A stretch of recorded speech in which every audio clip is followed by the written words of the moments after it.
अवांजी समातुन ताईं radio voice of Sindh London. तड़े तबीबन घायल घरां कढियो, चिकिया चाक जिहूं करे कड़ियूं मूरन कन। दोस जे दर्शन सी पए ठार ठपन, विरचो वेज वञन आवत प्रेम उबहां। भलारे भिटदणी जे भलारे बैद सां मुझे आवाज़ मुसाफ़िर radio voice of Sindh London ता थी दुनिया जी कुंड कुड़च ताईं जा माग बुझे पियो उन्हनि मिड़ी महिरबाननि खे सिक भरियो सलाम शाल क़बूल पवे। 7 मार्च 2025 जुमे जे ॾींहुं प्रोग्राम सोच वीचार साण करे आऊं अवां जी ख़िदमत में हाज़ुर आवां जो पंहिंजो मेज़बान हबीब लगारी। प्रोग्राम जी शुरूआत में अवां लाइ इहा ई दुआ त शाल जित हुजो, सुख सलामती सां हुजो, कॾहिं बि ॾुखियो ॾींहुं न ॾिसो ऐं कॾहिं बि अवां जूं मुर्कूं मेरूं न थियनि। दुनिया जी कुंड कुड़छ में जिते बि रहो सिंध लाइ, सिंध वासियुनि लाइ ऐं दुनिया जे मज़लूम माण्हुनि लाइ जा खोड़ींदा रहो। ज़िंदगी जो सफ़र बि केॾो अजीब आहे जो हलंदे हलंदे माण्हू किथे न किथे मोकिलाए वेंदो आहे ऐं हयाती जो पंध पूरो थी वेंदो आहे। थर सां वास्तो रखंदड़ नौजवान साफ़ी जीएम नोहड़ियो बि लाॾाणो करे वियो। बीमारियुनि सां झेड़ींदे झेड़ींदे हुन पसाह पूरा करे छॾिया। जीएम नोहड़ियो डीपले जे साफ़ी गाज़ी नोहड़ीअ जो नौजवान फर्ज़ंद ऐं नौजवान साफ़ी हो।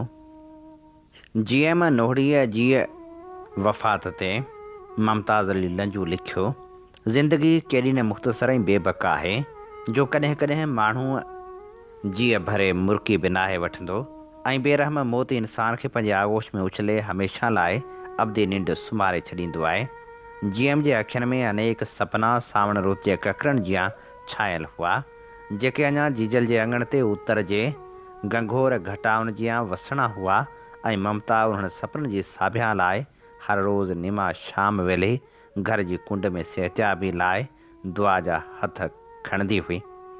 केॾो न वॾो अलमियो आहे उन भेण सां जंहिंजो भाउ बिना भाकुर पाइण जे ईअं विछड़ी वियो। भेण जो भाउल चांडोकियुनि रातिनि में सजायल मोड़ कमरे जे कबट में कुंवारो ई रहिजी वियो। यकीनन हाणे बाबा गाज़ी नोहड़ियो कंहिं दोस्त खे आखाणे ॿुधाईंदे ज़रूरु ॾकी पवंदो। आउं अॼु उदास अखियुनि ऐं थकल नेणनि सां जीएम नोहड़ियो भाउ गाज़ी जी पूरी फैमिली सां ताज़ी थो करियां, जंहिंजो जिगर जुदाई जो ॾंग ॾेई वियो आहे। लाला ज़ुल्फ़कार जतोई लिखे थो, यार लाला 10 थियनि पिया, अञा अख़बार चिल्हार नाहे पहुती। ॾिस चिल्हार जी का ख़बर लॻी हुजे त फ़ोटूं कढी व्हाट्सअप कर। उहो आवाज़ु हमेशह लाइ ख़ामोश थी वियो। 1.5 हफ़्तो पहिरीं संसद भाउ जीआर नोहड़े सां राब्तो थियो। उन ॿुधायो त जीएम खे थोरी गुर्दनि में तकलीफ़ थी हुई। उनखे सिविल अस्पताल हैदराबाद खणी आयासीं। सिविल में एतिरी लापरवाही हुई जो जीएम कोमा में वियो हलियो। उनखे ज़ोरी सिविल अस्पताल हैदराबाद मां कढाए डाव अस्पताल कराची खणी आया आहियूं। हाणे दुआ करियो त जीएम सही थिए। अॼु यार मोकिलाए वियो। साईं गाज़ी नोहड़े भाउ जीआर नोहड़े ऐं पूरे ख़ानदान सां हिन ॾुख में बराबरि जा शरीक आहियूं। हिन जीवन जे छो वाटे ते के यार मिलिया हा कुर्ब मंझां। वक़्त जो अहिड़ो वाव लॻो, को काॾे वियो को काॾे वियो। हिकु ॿेड़ी हुई जा ॿुॾंदी वई ऐं ताक उन्ही जा तरंदा विया। हिकु वलर हुयो सो विछड़ी वियो, को काॾे वियो को काॾे वियो। अवांजी समातुन ताईं radio voice of Sindh London. हिकु पासे हुकूमत इन ज़िद ते क़ाइमु आहे त सिंधु दरिया मां केनाल कढिया वेंदा, त ॿिए पासे वरी सिंध में पाणी जो बहिरान संगीन सूरतहाल इख़्तियार कंदो वञे। सूबे में ॾुकार वारी सूरतहाल पैदा थियण जो ख़दशो वधी वियो आहे। आपाशी खाते पाणी खोट 50% खां बि वधण जो ख़दशो ज़ाहिर कयो आहे। आपाशी खाते चीफ इंजीनियरनि खे वाराबंदी जो प्लान ठाहिण जी हिदायत पिणु करे छॾी आहे। सिंध जे केतिरनि ई ज़िलनि में पाणी जी सख़्तु खोट पैदा थियण जो इम्कानु वधणु लॻो आहे। कराची, हैदराबाद, ठट्टे, बदीन, सिजावल, टंडे महमूद ख़ान, जामशोरे, मटियारी, नवाबशाह, नौशर फिरोज़, दादू, ख़ैरपुर, मीरस ऐं सांगड़ में ॾुकार वारी सूरत हाल पैदा थियण जो इम्कानु वधी वियो आहे। तरबेला में पाणी जी खोट, बरसातुनि जे घटि वसण ऐं बर्फ़ जे घटि ॼमण जे करे पाणी जी खोट वधण वारी आहे। आपाशीअ जे माहिरनि तोड़े आबादगारनि इन सूरत हाल ते ॻणती जो इज़हार कयो आहे। जेकॾहिं पाणी जी सूरत हाल अञा बि वधीक ख़राबु थी त सिंध जे ॾखण वारा समूरा इलाइक़ा सख़्तु मुतासिर थींदा। सिंधू दरिया मां कोटड़ी बैराज खां हेठि समुंड ॾांहुं पाणी जो वहिकिरो पहिरियां ई बंदि आहे। पाणी जी खोट सां सिंध जे ॾखण वारनि इलाइक़नि समेत लाड़ में ॾुकार वारी सूरत हाल पैदा थियण जो इम्कानु वधी सघे थो। हाणे जॾहिं सूरत हाल अहिड़ी अची थी आहे जो ॾुकार वधी सघे थो, तॾहिं अहिड़ी सूरत हाल में सिंध सरकार अञा बि वफ़ाक़ी हुकूमत सां गॾु बीठल आहे। अञा बि पंजाब सिंध जे हिसे जो पाणी खणी रहियो आहे। पंजाब जी ज़ोरावरी जो सभ खां वधीक नुक़सानु सिंध भोॻे रही आहे। अहिड़ी सूरत हाल बावजूदि सिंध सरकार को बि क़दम खणण लाइ तयारु नाहे। हाणे जॾहिं तरबेला ऐं मंगला डेमनि में मौजूदु ज़ख़ीरा 4 खां 5 ॾींहंनि अंदरि ख़तमु थी वेंदा, तॾहिं इम्कानु इहो ई आहे त सूबनि खे पाणी फ़राहमी दरियाई वहिकरण आधार थींदी। तरबेला ऐं मंगला में जॾहिं पाणी हुजे थो तॾहिं बि सिंध खे पंहिंजे हिसे जो पाणी नथो मिले। हाणे जॾहिं ॾुकार वारी सूरत हाल डिक्लेयर कई वई आहे, तॾहिं सिंध खे पंहिंजे हिसे जो पाणी मिली सघंदो या न, इहो मामिलो पिणु सुवालिया निशान बणियलु आहे। पहिरें ॾींहं खां वठी सिंध जा रहवासी सरापा एहतिजाज बणियल आहिनि, पर अलमियो इहो आहे जो सिंध सरकार को बि आवाज़ उथारणु नथी चाहे। उहे नुमाइंदा जिन खे अवाम चूंडे मोकिलींदो आहे ऐं उन्हनि जो आवाज़ अवाम जो आवाज़ हुजणु खपे, पर उहे चूंडियल नुमाइंदा मुकमिल तौर ते माठ ओढे सुम्ही पिया आहिनि। ज़रूरत इन ॻाल्हि जी आहे त पाणी लाइ आवाज़ उथारियो वञे, सिंध खे पंहिंजे हिसे जो पाणी फ़राहम कयो वञे। जेकॾहिं पाणीअ खोट शिदत इख़्तियार करे थी त उहा खोट पंजाब में बि थियणु खपे ऐं उहा खोट ॿिनि सूबनि में बि थियणु खपे। पाणी जी मुनसिफ़ाणी विरासत इंतिहाई ज़रूरी आहे त जीअं हर कंहिंखे पंहिंजे हिसे जो पाणी मिली सघे। अवां जी समातुनि ताईं radio voice of Sindh London. हीअं ॿुधी रहिया आहियो radio voice of Sindh London. अवां जी ख़िदमत में प्रोग्राम पेश कयो पियो वञे सोच वीचार जे हिन सफ़र में आऊं अव्हां सां मुखातिब अवां जो पंहिंजो मेज़बान हबीब लगारी। चोटारे सान्हे बाबति इंसाफ़ अञा ताईं थी नाहे सघियो। तौर जो अदालत में केस हलंदड़ आहे ऐं केस में नामज़द जवाबदार गिरफ़्तार बि थिया आहिनि, पर पहिरें ॾींहं खां वठी ही केस रोड जो शिकार इन्ही करे बि रहियो जो सिंध सरकार कंहिं बि सूरत में वाक़े जो केस दाख़िल करणु नथे चाहियो।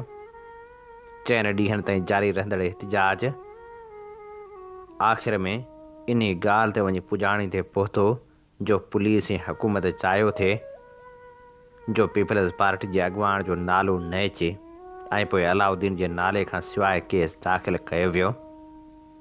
केस में नामज़द जवाबदार गिरफ़्तार थी चुका आहिनि। गिरफ़्तार बि इन सूरत ते थिया आहिनि जो उन्हनि जी ज़मानत अदालत रद्द करे छॾी हुई, तॾहिं अदालत मां ई गिरफ़्तार थिया। हाणे ही केस कहिड़े मंतक़ी अंजाम ताईं पहुचंदो इहो पाण नथा ॼाणूं, पर इंसानी हक़नि वारी कमीशन चोटारियो सान्हे जो नोटिस वरितो आहे ऐं सिंध पुलिस खां रिपोर्ट पिणु तलब करे वरिती आहे। इंसानी हक़नि जे तहफ़ुज़ लाइ कमु कंदड़ national commission for human rights चोटारियूं सान्हे बाबति शिकायत जो नोटिस वठंदे सिंध जे IG खे ज़रूरी कार्रवाई लाइ हिदायतूं जारी करे छॾियूं। कमीशन पारां जारी कयल लेटर में सिंध पुलिस खे हिदायत कई वई आहे त मामले ते कानून मूजिबि कार्रवाई करे रिपोर्ट पेश कई वञे त जीअं मुतासिर धुर खे इंसाफ़ फ़राहम थी सघे। इन हवाले सां 20 फेबरवरी 2025 ते NCHR जे ला ऑफिसर मियां वकार अहमद जी सही सां जारी कयल लेटर में चोटारियो सान्हे बाबति शिकायत जी निशानदेही कंदे लिखियो वियो आहे त कमीशन जे नोटिस बाद मामले खे कानूनी लिहाज़ खां ॾिसण ऐं घुर्बल कार्रवाई करण लाइ सिंध पुलिस फौरी तौर क़दम खणे। लेटर में वाज़ह कयो वियो आहे त केस में इंसाफ़ जी फ़राहमी लाइ पुलिस खे पंहिंजो किरदारु अदा करणु घुरिजे, जॾहिं त लेटर जी कापी केस जे फ़रियादी फिदा हुसैन जुणेजो ऐं NCHR जे मेंबर खे बि मोकिली वई आहे त जीअं हू बि मामले ते आगाह थी सघनि।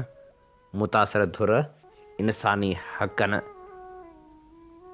वारी कमीशन जे नोटिस ते इत्मीनान जो इज़हार कंदे चयो आहे त हीअ हिकु अहम अॻभराई आहे जंहिंसां चोटारियूं सान्हे जे मुतासिरनि खे इंसाफ़ मिली सघे थो। अॼोके दौर में सच ॻाल्हाइणु इंतिहाई ॾुखियो बणिजी वियो आहे। पीका ऑर्डिनेंस समेत केतिरियूं मुश्किलातूं साफ़िन जी रस्ता रोक करे रहियूं आहिनि। हाणे त केतिरा ई साफ़ी जेके मुख़्तलिफ़ TV चैनल ते प्रोग्राम कंदा हुआ उहे ऑफ एयर कया विया आहिनि।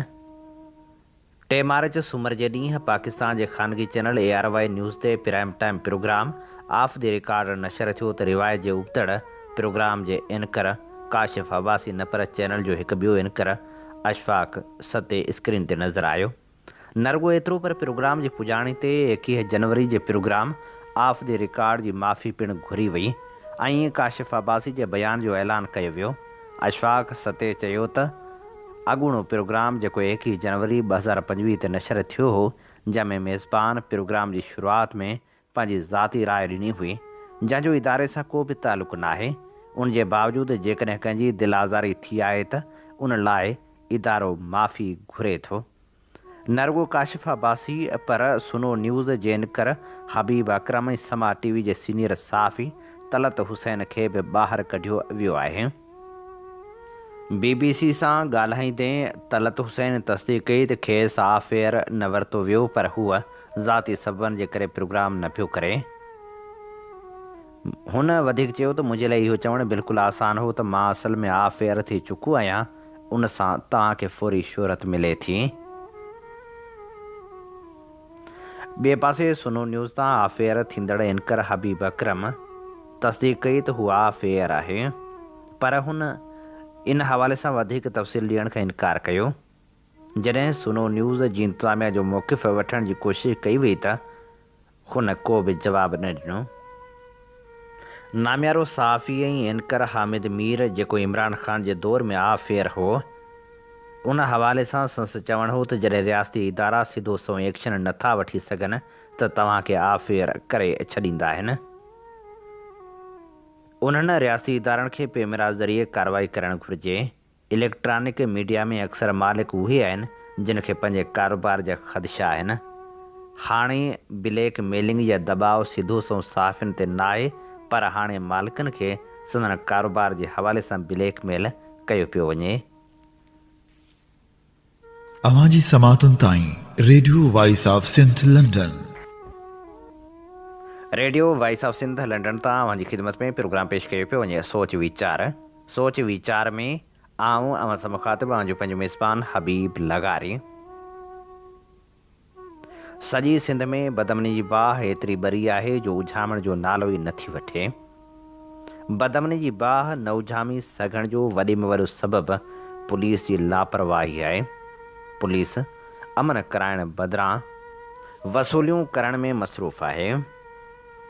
जखमाबाद भरिसां गैस कंपनीअ जे इंजीनियर समेत 3 ॼणा अगवा थी विया आहिनि जेके अञा ताईं बाज़ियाब थी न आहिनि सघिया।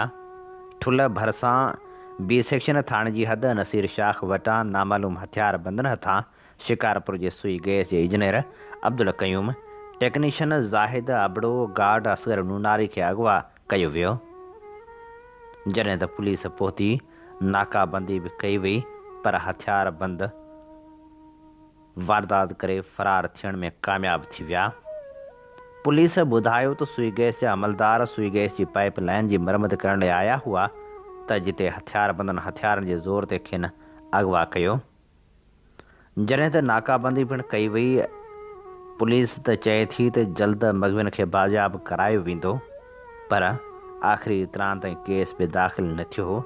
न वरी का अहिड़ी कार्रवाई थी सघे हुई जंहिंमां लॻे हा त कार्रवाई बि थींदी ऐं मग़वी बाज़ियाब बि थींदा। ॾिठो वञे त जैकमाबाद, कंधकोट, कश्मीर इलाइक़ा बदअमनी जी बाह में मुसलसिल सड़ी रहिया आहिनि। अमन कराइण लाइ हुकूमत को बि क़दम खणण लाइ तयारु न आहे। ईअं महसूसु थी रहियो आहे त ॼण उत्तर वारनि इलाइक़नि खे धाड़लनि जे रहम करम ते छॾियो वियो आहे। हूअ वारदातूं करे वञनि था, केरु पुछण वारो बि न आहे। उत्तर वारनि इलाइक़नि में बदअमनी जे करे हिंदू बिरादरी सां तालुक़ु रखंदड़ केतिरा ई वापारी पंहिंजो वतन छॾे हिंदुस्तान वञी चुका आहिनि। बदअमनी जी बाह मुसलसिल इंसानी हयातियूं बि गड़काए पई त वरी केतिरनि ई शहरनि खे यरगमाल बि बणाए पई। ज़रूरत इन ॻाल्हि जी आहे त अमन क़ाइमु करायो वञे ऐं अगवा जे वारदातनि में मुलविस जवाबदारनि ख़िलाफ़ फ़ौरी तौर ते सख़्त कार्रवाई कई वञे। बदअमनी जा ज़िम्मेवार उहे बासर ऐं जागीरदार बि आहिनि जेके कानून खे अॼु बि पंहिंजो ग़ुलाम सम्झनि था। जागीरदारी बाबति इमामुद्दीन महर लिखियो, सरमाएदारी निज़ाम पोरियत दुश्मन, इंसान दुश्मन, माहौल दुश्मन ऐं हिकु अहिड़ो निज़ाम साबित थी चुको आहे जेको इंसान समेत हिन धरती ते रहंदड़ तमामु जीवत ऐं धरती लाइ बि नासूर बणिजी चुको आहे। जिते दुनिया जे मुख़्तलिफ़ मुल्कनि मां जागीरदारी निज़ाम मुदे ख़ारिज थी ख़तमु थी चुको आहे ऐं सरमाएदारी निज़ाम ख़िलाफ़ बग़ावत शुरू थी चुकी आहे, उते असां जहिड़नि पुठिते पियल समाजनि में अञा ताईं उन मुदे ख़ारिज जागीरदारी निज़ाम खे हथु वठी मज़बूत करण जी नाकाम कोशिश थी रही आहे। जीअं दुनिया जे मुख़्तलिफ़ मुल्कनि मां जागीरदारी निज़ाम मुकमिल ख़तमु थी चुको आहे, ईअं ई सरमाएदारी निज़ाम पिणु ख़तमु थियणो आहे। जीअं सरमाएदारी निज़ाम तरक़ी कंदो ऐं कारखाना वधंदा त ज़ाहिर आहे उन्हनि कारखाननि खे हलाइण लाइ मज़दूर तबिको बि वधंदो रहंदो ऐं हिकु ॾींहुं अहिड़ो ज़रूरु ईंदो जंहिं ॾींहुं उहे मज़दूर सरमाएदारी निज़ाम जो तख़्तो ऊंधो करे हिकु मुहज़ब समाज चोड़ींदा। अहिड़ी तरह असां जहिड़नि ॾुतड़ियल समाजनि में जिते जागीरदारनि जे ज़ुल्म, ॾाढ, बरबरियत, मारामारी जा दिलि ॾुखोईंदड़ वाक़िया रोज़ जो मामूल बणियल हुजनि, जिते नाज़िम जोखे, साफ़ी अज़ीज़ मेमण, जान मोहम्मद महर, नसरुल्ला गॾाण जो क़ातिल उहो जागीरदारी निज़ाम हुजे, जिते 10 सालनि जी मासूम ॿारड़ी फ़ातिमा ऐं अहिड़ियूं अलाए केतिरियूं बेगुनाह ॿारड़ियूं मर्द थोरे औरतुनि ते पीरनि ऐं जागीरदारनि जे पीराणियुनि हवेलियुनि में एॾा कलूर थींदा हुजनि। मासूम प्रिया कुमारी अहिड़ियूं केतिरियूं मासूम ॿारड़ियूं ऐं ॿारड़ा, नौजवान औरतूं, मर्द पोढ़ा पका उन्हनि जागीरदारनि वटि सालनि खां क़ैद हुजनि, जिते 21वीं सदी में बि कारोकारी जहिड़ी रस्म जी आड़ में रोज़ानो जी बुनियाद ते अलाए केतिरा नौजवान मर्द ऐं औरतूं बेगुनाह मरंदा हुजनि, जिते हिकु पढ़ियल लिखियल सुलझियल MBBS डॉक्टर शाहनवाज़ कुंभर ते कूड़ो इल्ज़ाम हणी क़तल कयो वञे ऐं संस लाश जी बेहुरमती करे मज़हबी इंतहा पसंदी खे हथी वठाइण जी नाकाम कोशिश कई वञे, जिते मज़लूम क़ौमनि जे हक़नि ते धाड़ो हयो वञे, जिते मज़दूरनि ऐं हारियुनि खे बेगुनाह मारियो वञे, उन्हनि जे ज़मीन ते, उन जे दरिया ते, उन जे वसीलनि ते राताहो हणी उनजो जीअण जंजाल बणायो वञे, जिते मज़दूरनि ते, हारियुनि ते, मर्दनि ते, औरतुनि ते, ॿारनि ते, पोढ़नि ते, शागिर्दनि ते, उस्तादनि ते, वकीलनि ते, मज़लूम क़ौमनि ऐं मज़लूम तबिकनि जे माण्हुनि ते हीअ रियासत जागीरदारनि ऐं हुक्मरान जे चवण ते पूरी रियासती मशीनरी, पुलिस, रेंजर्स, फ़ौज ऐं कानून लागू कंदड़ इदारनि जी मदद सां ज़ुल्म जी इंतिहा करे छॾे। उते कीअं थो को सालिम ज़हन जीअ सघे। अवाम जे ॾिनल टैक्स मां पघार खणी तगंदड़ पुलिस ऑफिसर आम माण्हुनि लाइ दलेर ऐं बहादुर बणिजी पवनि। सिंध यूनिवर्सिटी में शागिर्दनि ते तशदुद ऐं गिरफ़्तारियूं थींदियूं हुजनि, जेके पुलिस ऑफिसर ऐं निढड़ा लोफर माण्हू उन्हनि जागीरदारनि जे चवण ते या उन्हनि खे ख़ुशि करण लाइ आम माण्हुनि, मज़लूम क़ौमनि ऐं मज़लूम तबिकनि ते ज़ुल्म कनि। उन्हनि खे इहो न विसारणु घुरिजे त जेको हशर मथे ॼाणायल ज़ालिम जागीरदारनि ऐं ज़ालिम ऑफिसरनि जो थियो आहे, सुभाणे तव्हांजो हशर बि अहिड़ो ई थियणो आहे। अवां जी समातुनि ताईं radio voice of Sindh London. Sindh में ज़ियादतियुनि जी कहाणी एॾी पुराणी आहे जो जॾहिं बि तारीख़ जा पेरा खणूं था त रूह रतो छाण थी पवे थो। 3 फरवरी 1998 जी डान अख़बार में छपियल सिंध जे सरदारनि ऐं अयाश अरबनि जी कहाणी अखियुनि में लुड़का आणे थी विझे।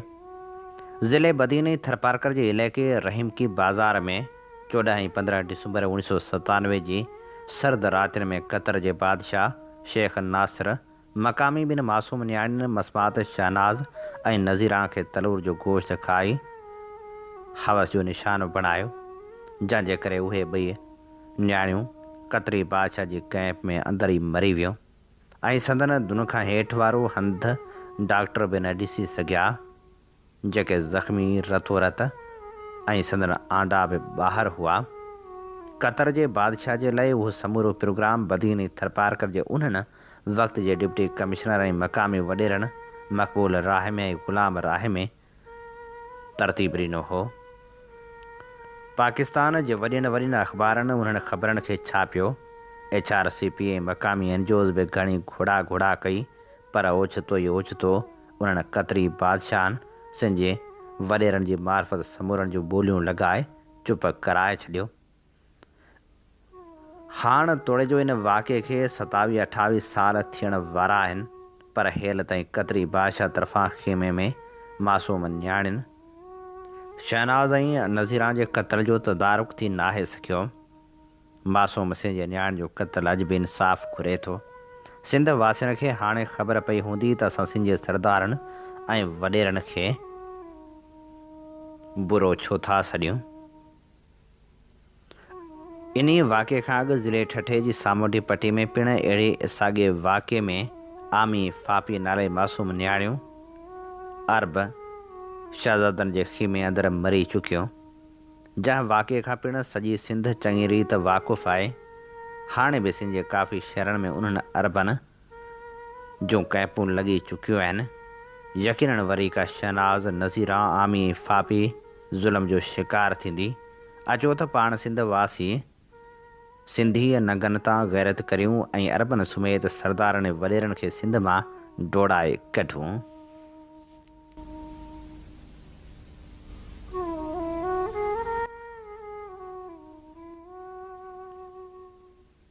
Radio voice of Sindh London तां अव्हां जी ख़िदमत में प्रोग्राम पेश कयो पियो वञे सोच वीचार में हाणे गुज़िरियल वक़्त जा वीचार सुनहरी लम्हनि जी यादि जी हा वर्क वरायूं था।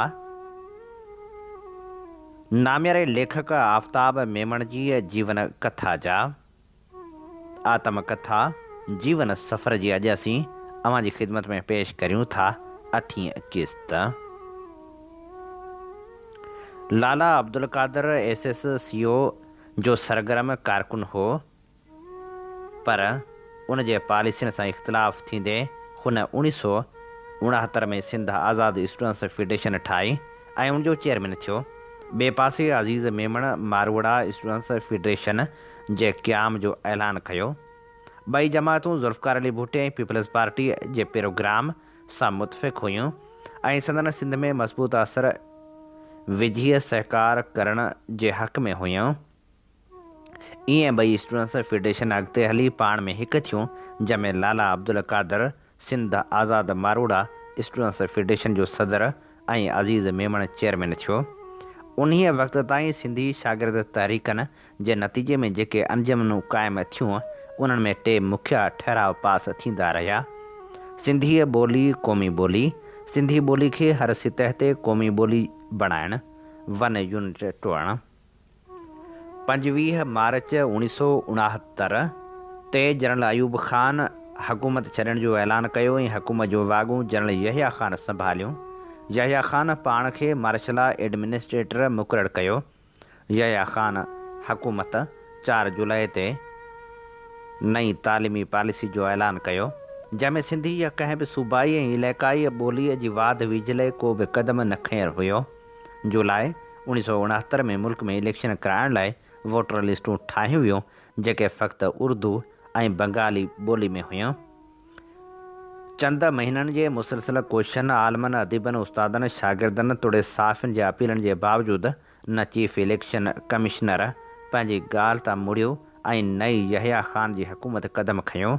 इन्हीअ सूरतहाल सिंध जे नौजवाननि खे मछराए छॾियो। आख़िरकार 7 नवंबर 1969 जुमे निमाज़ खां पोइ लाला कादर पंहिंजी जीजल ॿोली जे जियापे ख़ातिर हिकु वॾे जलूस जी शक्ल में सिंध यूनिवर्सिटी जे ओल्ड कैंपस में पहुतो ऐं बुख हड़ताल ते वेही रहियो। पहिरें ॾींहुं सिर्फ़ु लाला कादर अकेलो वेठो। ॿिए ॾींहुं सिंध यूनिवर्सिटी जे शागिर्दनि इम्तिहान में वेहण खां इनकार कयो ऐं कापियूं फाड़े ॿाहिरि निकिरी आया। SNSF जे अली अकबर बिरोही उन बाइकाट जी सरवाणी कई। नवाब शाह में अहमद ख़ान जमाली बुख हड़ताल ते वेठो। आहिस्ते आहिस्ते ॿिया शागिर्द बि बुख हड़ताल में शामिल थींदा रहिया। 16 नवंबर 1969 बुख हड़ताल जे नाए ॾींहुं काज़ी फैज़ मोहम्मद साहिब अवामी लीग जो नायब सदर ऐं कामरेड ग़ुलाम मोहम्मद लगारी लाला अब्दुल कादर सां यकजहती जो इज़हार कंदे अॼु बुख हड़ताल में शामिल थिया। 17 नवंबर 1969 हड़तालनि जी कैंप ते पुलिस लठियूं वसायूं। काज़ी फैज़ मोहम्मद समेत केतिरा ई शागिर्द ज़ख़्मी थिया। उन्हनि खे गिरफ़्तार करे सेंट्रल जेल हैदराबाद मोकिलियो वियो। 18 नवंबर ते सिंध एग्रीकल्चर यूनिवर्सिटी टंडे जाम जा 48 शागिर्द बुख हड़ताल ते वेठा। शाम जो उन्हनि खे बि गिरफ़्तार कयो वियो ऐं जेल मोकिलियो वियो। उन्ही 18 नवंबर ते शाम जो तारीख़ साज़ वाक़ियो पेश आयो। सिंध जी क़ाबिल फ़ख़्रु न्याणी मोहतरमा अख्तर बलोच सिंध जे रवाजनि जी परवाह न कंदे डिप्टी कमिश्नर हैदराबाद जे घर जे आॾो मरण घड़ी ताईं बुख हड़ताल करण लाइ वेठी। सिंध जी हिकु ॿी न्याणी शागिर्द अॻवान रियाज़ मेमण खे बि गिरफ़्तार करे जेल मोकिलियो वियो। उन्हीअ बुख हड़ताल में वक़फ़े सां ॿिया अॻवान बि ईंदा रहिया, जिन में रसूल बख्श पलीजो, मसूद नूरानी, यूसुफ टालपुर, यूसुफ लगारी ऐं जाम साकी शामिल हुआ। उन एहतजाज जे नतीजे में आमिर जनरल यहिया ख़ान 27 नवंबर ते सिंधी ज़ुबान में वोटर लिस्टूं छापण ऐं वञण टोड़ण जो ऐलान कयो। उन तहरीक में शागिर्दनि समेत 800 शागिर्द गिरफ़्तार थिया हुआ। 20 ॾींहंनि जी जदोजहद जे नतीजे में आमिर गौॾा खोड़िया। वन यूनिट टोड़ण ऐं सिंधी ॿोली में इलेक्शन लिस्टूं ठाहिण जो ऐलान कयो। उन में ज़रे घटि सभु शागिर्द तनज़ीमनि, अदीबनि, सिंधी सियासतदाननि ऐं मशरक़ी पाकिस्तान मां मुजीबुर रहमान ऐं संदसि जमायत सहकार कयो।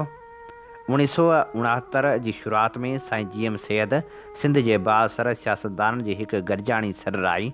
उन गॾिजाणी में मोहतरम GM सैयद जी अॻवानी में सिंध मुतहदा मुहाज़ ठाहियो वियो।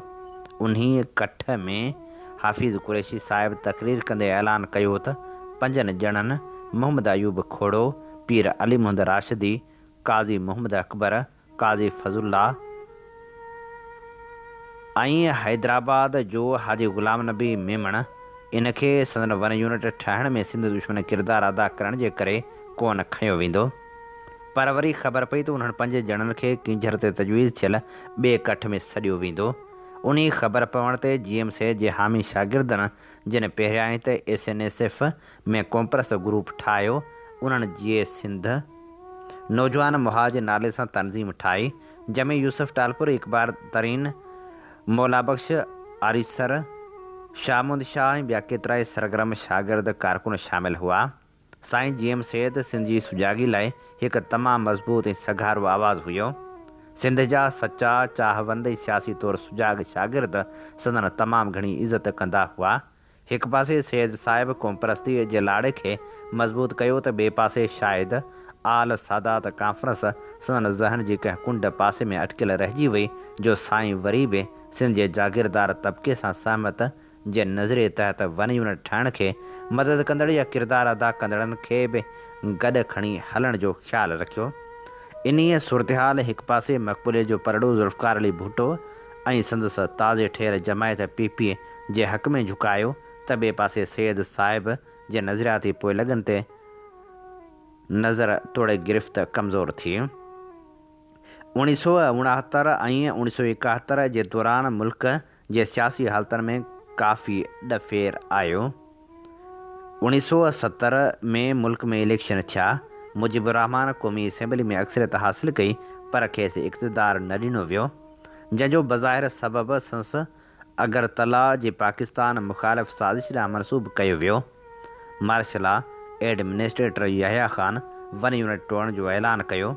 मुजिबुर रहमान नए मुल्क बांग्लादेश जो ऐलान कयो त मग़रबी हिस्से में ज़ुल्फ़िकार अली भुट्टो जी पाकिस्तान पीपल्स पार्टी खे क़ौमी असेंबली में अक्सरियत हुअण जो फ़ाइदो ॾेई हुकूमत जो वाॻूं संस हवाले कयो वियो। ईअं मार्शल एडमिनिस्ट्रेटर ऐं सदर पाकिस्तान ज़ुल्फ़िकार अली भुट्टो 1973 में मुल्क जो नओं वज़ीर अज़म चूंडियो वियो। 1956 जे पहिरीं आइन खां पोइ 1973 में पाकिस्तान जो ॿियो आइन ठहियो, जंहिं आइन जो ख़ालिक़ अब्दुल हफ़ीज़ पीरज़ादे खे चयो वेंदो आहे। उन दौर में मूं असांजे साथी इरशाद नबी अब्बासी सां गॾिजी शागिर्द नाले सां हिकु रिसालो कढियो। काफ़ी तरक़ी पसंद दोस्त उन रिसाले सां सहकार कंदा हुआ। इरशाद अब्बासी, इरशाद पारस उन रिसाले जो मैनेजिंग एडिटर हुयो त आउं एडिटर। अख़्तर जावरी जो पोइ CS करे पुलिस में वियो। उन वक़्तु शागिर्द लाइ बहितरीनु मुख़्तसर कहाणियूं लिखियूं। GN मघाणी, शबनम मोती ऐं ॿियूं कुझु तरक़ी पसंद नौजवान शागिर्दियाणियूं बि शागिर्द लाइ लिखंदियूं हुयूं। मजमूई तौरु हीअ रिसालो तरक़ी पसंद, खाबी, धुर ॾे लाड़ो रखंदड़ ऐं क़ौमपरस्त रुझानात जो हामिल हुयो। माली तौरु मुस्तहकम न हुअण जे करे कुझु अरसे खां पोइ रिसालो बंदि करणो पियो, ताजो खाबी धुर जे तनज़ीमी फ़ैसिले तहत पिरह फुटी पब्लिकेशन तहत पिरह फुटी नाले सां माहवार रिसालो कढाणो, जंहिंजा सरवाण सुहेल सांगी, नज़ीर अब्बासी शहीद ऐं आउं हुआसीं। सुहेल मैनेजिंग एडिटर त आउं चीफ एडिटर ऐं नज़ीर अब्बासी सब एडिटर। 7 खन रिसाला कढियासीं ऐं पोइ जाम साकी जो किताब खाहोड़ी खिजन शाया कयोसीं। जाम साकीअ जे कम्युनिस्ट पार्टी सां वाबस्तगी ऐं संस नज़रियाती पुख़्तगी हर कंहिंखे आश्कार हुई। रिसालो बंदि थियो ऐं तमामु पर्चा ज़ब्त थिया। एडिटरनि, प्रिंटरनि, पब्लिशरनि सभिनि ते DPR तहत वारंट गिरफ़्तारी जारी थिया। असां क़रीब 2 महीना रुपोश रहियासीं। नेठ मोहम्मद ख़ान जूणे होम सेक्रेटरी सिंध वज़ीर आला सिंध जे कन ते ॻाल्हि हाणे वारंट रद्द कया। असांखे इतलाउ मिलियो त वापसि यूनिवर्सिटी वरियासीं ऐं साॻिया पेर। सिंध यूनिवर्सिटीअ जे VC साईं सैयद ग़ुलाम मुस्तफ़ा शाह पीरज़ादे साहिब खे आइन ठाहिण में मुख्य किरदारु अदा करण जे करे डॉक्टरेट जी एज़ाज़ी डिग्री ॾियण लाइ दावत ॾिनी। उन्हीअ लाइ कॉन्वोकेशन जो ऐलान कयो वियो, जंहिं ते सिंध यूनिवर्सिटी जे काफ़ी शागिर्दनि एतिराज़ु कयो। मुंहिंजी नज़रियाती वाबस्तगी सिंध नेशनल स्टूडेंट्स फेडरेशन ऐं खाबी धुर सां हुई। असांखे आइन जे काफ़ी शिकनि ते एतिराज़ु हुयो, उन करे तमामु खाबी धुर उन कॉन्वोकेशन जो बाइकाट कयो। आउं मिरपुर ख़ासि घर हलियो वियुसि। 2 ॾींहंनि खां पोइ ख़बर पई त कॉन्वोकेशन थी, जंहिं में काफ़ी वॻोड़ रहियो। हफ़ीज़ पीरज़ादे खे इस्माइल वसाण थफड़ हईं। गवर्नर ते बि कुझु छोकिरनि उलरूं कयूं। काफ़ी शागिर्दनि जूं गिरफ़्तारियूं थियूं ऐं यूनिवर्सिटी अण ऐलानियल मुदे ताईं बंदि थी वई। उन वक़्तु इंजीनियरिंग कॉलेज जी यूनियन लाइ इलेक्शन थियणी हुई, जंहिंमें आउं सदर जे उहिदे लाइ बीठल हुअसि। मुंहिंजे मुक़ाबले में सपाफ जो हिकु दोस्त बीहारियो वियो, जो शरीफ़ माण्हू राति जो हॉस्टल में अची मूंखे यकीन ॾियारींदो हुयो त हूअ मूंखे वोट ॾींदो। ईअं ई जीअं सिंध वारनि तरफ़ां हिकु ॿियो उमेदवारु हुयो, जंहिंखे बि यकीन हुयो त हूअ 20 खां मथे वोट कोन खणंदो, पर यूनिवर्सिटी ऐं उन सां लाॻापियल इदारा बंदि थियण सां इलेक्शन कान थी। सिंधी क़ौमपरस्तनि में हिकु छुड़वाग टोलो पैदा थियो। अहिड़े हिकु बेसम्झ टोले अली मर्दान शाह रक़सम ऐं साणसि गॾु वेठल दोस्तनि ते इंटरनेशनल हॉस्टल में हमिलो कयो, जंहिंमें 2 ॼणा शहीद थिया। आउं इंटरनेशनल हॉस्टल में रहंदो हुयुमि। मूं फायरिंग ॿुधी ऐं ॿाहिरि निकिरी ॾिठो त यूसुफ जखराणी ऐं 3-4 ॼणा हथियार खयों पिए घुमिया। अहमद ख़ान जमाली खे ॿुधायुमि त हू वञी पीर मज़हरुल हक़ खे ॾिसे, जो यूनिवर्सिटी शागिर्दनि जे मामले जो इंचार्ज हुयो ऐं जमाली सां सुठा लाॻापा हुअसि। हीअ असीं अव्हांजी ख़िदमत में पेश करे रहिया हुआसीं नाम्यारे लेखक आफ्ताब मेमण जी आत्मकथा जीवन सफ़र जी 8वीं किस्त। इन्हीं ते प्रोग्राम सोच वीचार जो वक़्तु पुॼाणी ते पहुचे थो। पंहिंजे मेज़बान हबीब लगारी खे इन साॻी दुआ सां ॾींदा इजाज़त। वसे भिट तुंहिंजी भलारा सदा, सदा देस परदेस सारा वसन। कॾहिं सींद सिंधी न मेरी थिए, कॾहिं मोड़ कंहिंजा न मुरझाइजनि। अवां जी समातुनि ताईं radio voice of Sindh London